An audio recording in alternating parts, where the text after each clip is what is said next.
How's everyone doing? Okay? Good. I'm real happy to see the Haymarket Festival back. It's been on hiatus for some years, and it's great to see it back. And so hopefully we can keep it going. Hopefully we can keep building it. And so just, let's keep coming back every year, and let's keep it going.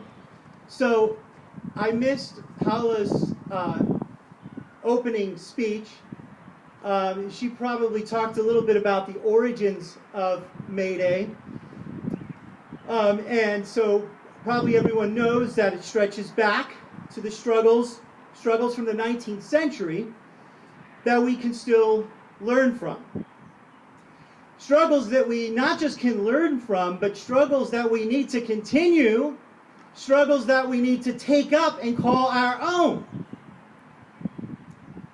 So this Haymarket Festival, it comes out of a trajectory from the Haymarket Massacre in Chicago in 1886, when police attacked workers who were making demands for an 8-hour workday. Now the thing is with the 8-hour workday is that at that time, the demand for 8 hours workday was considered a total opposition to the capitalist workplace. It wasn't considered something that the bosses may or may not give to the workers. It was a revolutionary demand. Employees, their labor was extracted from them without limitations, without regulations, as much as possible. 15-hour work days. If you ever get a chance to go to New York City, go visit the Tenement Museum and see what immigrant workers did before the 8-hour workday. Now, when you think about the 8-hour workday today, you might think, well, maybe the origins of May Day are about better wages and working conditions. But in fact, 8 hours workday in the late 19th century was not about better wages and working conditions. It was in opposition to the whole system of life governed by the logic of capital. People saying we don't want our whole lives to be ruled by the logic of capital. We want 8, 8, 8. 8 hours of work, 8 hours of play, 8 hours of rest. Right? 8 times 3 is 24. So only 1/3 of our lives governed by the logic of capital was a revolutionary demand. So if you take a look at the history of May Day, International Workers' Day, you see that it comes from immigrants, from anarchists, from communists, socialists. It comes from revolutionaries, and it's about revolution. So I thought, what I would do here this afternoon is I'd present a few ideas from earlier May Day speeches that still speak to us today. A little bit like Ted's wonderful performance of August Spees, which, by the way, we're in Illinois. You can go visit some of these people. You can commune with their spirits. If you go up to Chicago, outside Forest Home Cemetery, Lucy Parsons is there. August Spees, the big monument, is there. Raya Dunievskaya, Emma Goldman, dear Emma Goldman. There she lies. So what I thought I would do is I'd take the speeches of 2 revolutionary communist women and 1 Ukrainian anarchist, and see if we can't learn something from them. Okay, so let's start with Eleanor Marx, youngest daughter of Karl and Jenny Marx, a family of revolutionaries. What a family. That's a good family. Okay? Eleanor Marx, 1890, on the occasion of the very first May Day, the first May Day, she said, "We have not come to do the work of political parties." She said, We believe that the 8 hours day is the first and most immediate step to be taken, and we aim at a time when there will no longer be one class supporting the others. This is only the beginning, she said, of the struggle. We must speak for the cause daily, she said, and make the men and especially the women we meet come into the ranks to help us. Close quote. That was Eleanor Marx. Now, a few thoughts on that. First of all, May Day was for the expressing of what does not come through major political parties, for what doesn't go through them. So here in the U.S., we don't speak on May Day for Democrats or Republicans. We don't speak as representatives of what bell hooks called white supremacist, imperialist, capitalist patriarchy. We shouldn't speak on behalf of that on any day, not just on May Day. We create space for a critique of all of that. We have to create space and time for a critique of all of that. The 8 Hours movement was about the reclamation of space and time for the flourishing of being human, the flourishing of the human being. It was about human flourishing and human development and human becoming. How can we become what we ought to be? How can we become what we want to be if we don't have 888?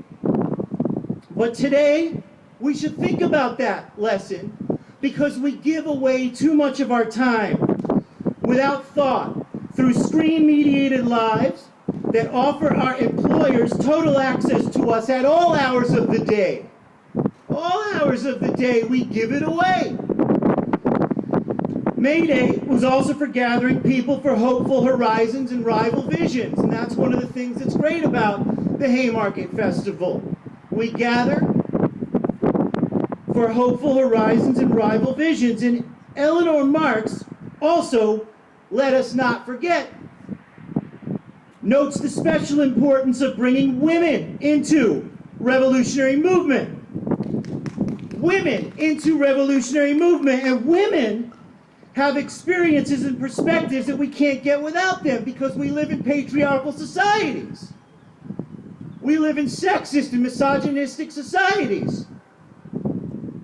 So what women have shown us, especially revolutionary women, like Rosa Luxemburg and Eleanor Marx and Emma Goldman and so many others, is that we can't get those perspectives without them. Women have showed us, and today, trans women too.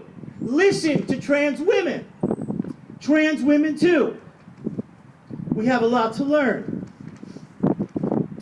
All right, so now let's go to one of my favorite fierce fighting women, Elizabeth Gurley Flynn. You know where she is? Up at Forest Home Cemetery. You can go visit Elizabeth Gurley Flynn. Now we're going way ahead now to May Day of 1941. Elizabeth Gurley Flynn. Listen to her on 1941 May Day. Quote, May Day traditionally celebrates victories won, makes new demands, presses forward slogans of immediate action. 10 million organized workers in America today and more to come. Skilled and unskilled, black and white, native and immigrant, man and woman, young and old, shoulder to shoulder. Let the warmongers shout, let the prophet-mad rave. We shall not be moved, retort these millions of American workers on May Day. Against all imperialism and fascism, including American. Lower the cost of living. Resist wage cuts and longer working hours. Free all fighters against imperialist war. End Jim Crowism and anti-Semitism. Peace and socialism, she said, are in the hearts, in the minds, on the lips of millions around the world. May 1st, 1941. The sun of tomorrow shines upon us. The future is ours. Close quote. Wow! Gurley Flynn. That was one fierce fighting woman. And she was a communist, and she was a revolutionary. Now, you can see that she spoke in 1941 about racism. She spoke about fascism. She spoke about anti-Semitism. She spoke about classism. Gurley Flynn was an early radical feminist. She was a member of the IWW, the Wobblies. You heard of the Wobblies? On my shirt here today is Lucy Parsons. She was in the Wobblies. You know where Lucy Parsons is? Illinois. Buried. Forest Home Cemetery.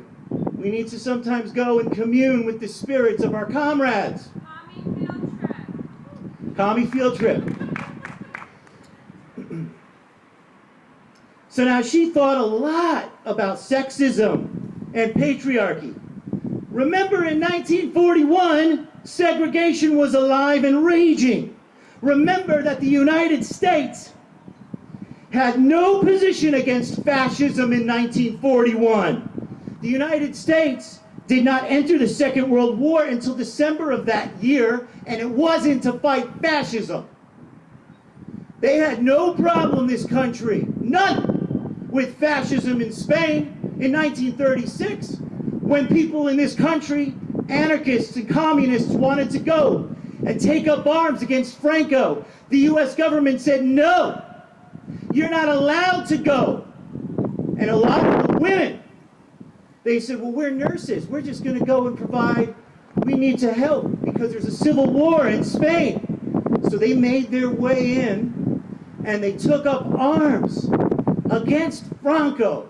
Fierce fighting women, those communist and anarchist women like Gurley Flynn.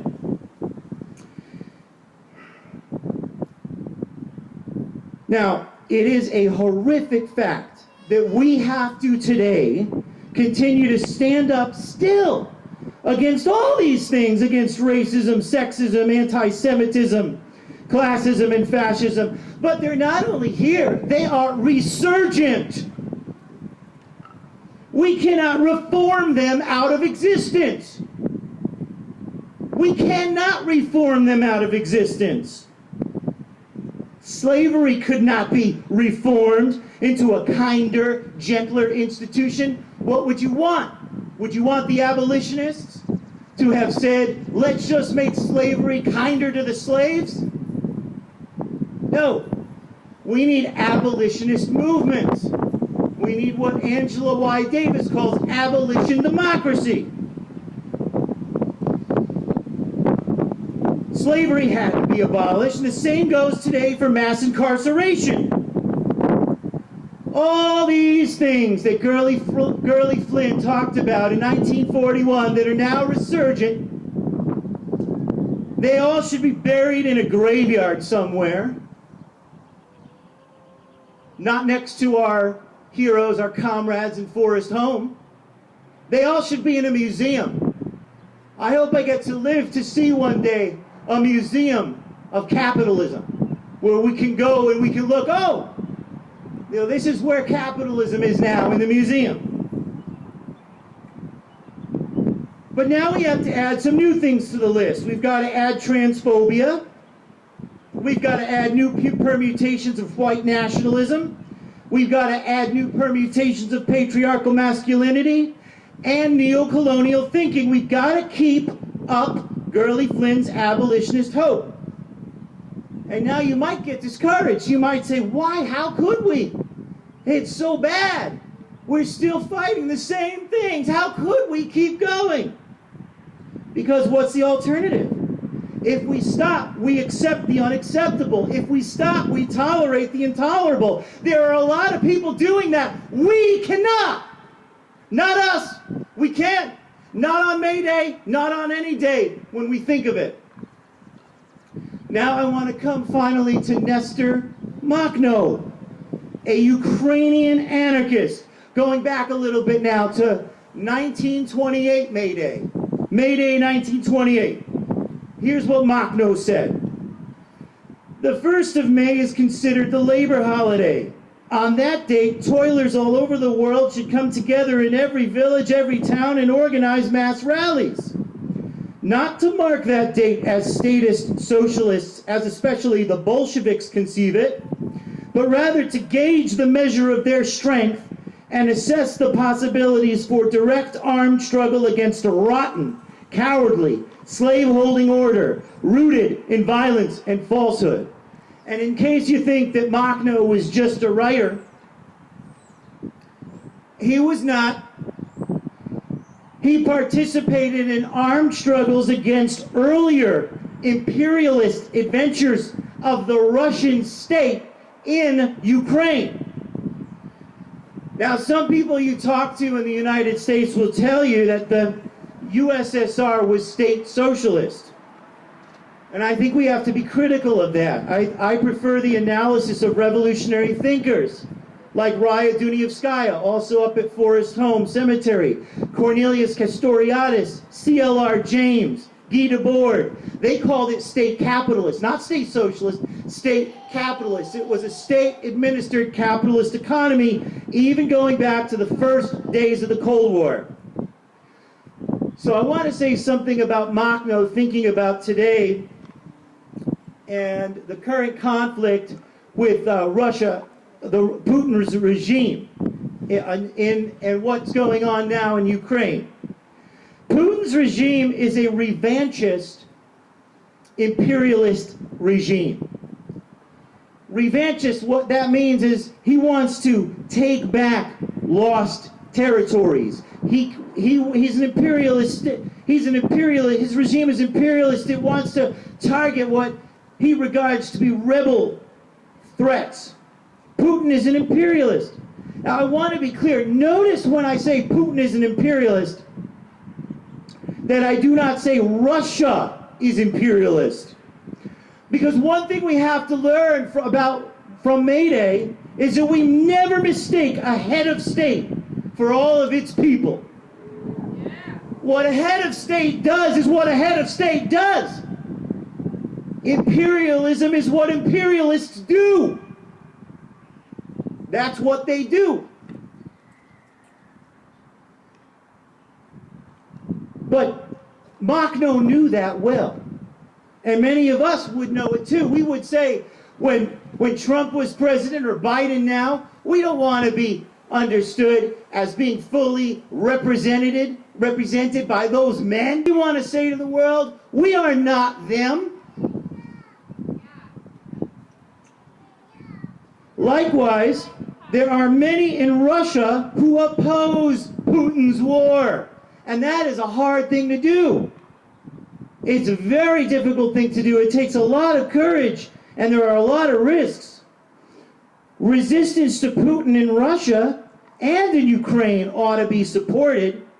And we, everyday people who are not imperialist states, I haven't met all of you, but I'm pretty sure none of you are an imperialist state. We should listen to what everyday people in those struggles would ask from everyday people in other parts of the world. But let's be clear. We should not ask one imperialist state like that of the United States to deal with another imperialist state like that of Russia. Many liberals disagree because they forget that imperialist states are not opposed to imperialism. We got to remind people that imperialist states are not opposed to imperialism. Imperialist states don't have a critique of colonization of any kind, especially not when they are the ones doing the colonizing. For example, the U.S. government does not oppose itself in Yemen, does it? U.S. government is anti-imperialist all of a sudden? When is it going to turn on itself? So problems like these are just not easy to solve. If there were easy solutions to any of these problems, then we wouldn't have needed so many May Days for the future. We would have just had May Day as a commemorative holiday, remembering past victories. But the issues raised by Eleanor Marx, Elizabeth Gurley Flynn, and Nestor Machno are still before us in new and pressing ways. And so we've got to take up this day, this May Day, in the rebellious spirit of their lives and work.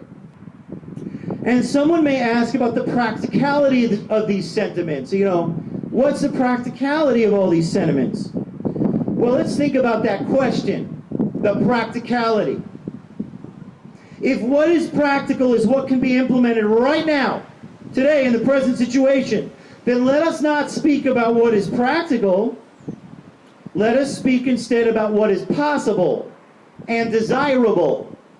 What is possible and what is desirable is a different question than from what is practical. The possible and desirable are also practical. To speak of what is possible and desirable is to speak of what is practical. The first struggle is often to learn what we want, that what we want can actually be done. So we have to talk about what is possible, what is desirable. That way we can get to what is practical. There are countless examples of this we could discuss. So now what is it for each of us? What is it for every one of us? Well, everyone's got different talents and proclivities, different desires, different things they hate to do, different things they like to do. And what we've got to do is search our talents, search our desires, and place them in the service of the world that we want. Not everyone by themselves will do everything, but everyone can do something. And some people are musicians, and some people are artists, and some people are poets, and some people are painters, and some people are organizers. I can't organize a festival. I don't want to, by the way. It seems like a real pain in the ass. And I'm not an organizer, but I can do some things. I have some talents, and so does everybody have some talents. And so today's practicality answers nothing. And what we've got to do is search our talents. We speak out, we teach, we gather, we protest, we write, we paint, we perform, we sing. For what? We sing, let's think of Gurley Flynn, we sing for the son of tomorrow. Thank you, everybody. Solidarity. Happy May Day. And hopefully we'll keep on going and have more and more in the next ones.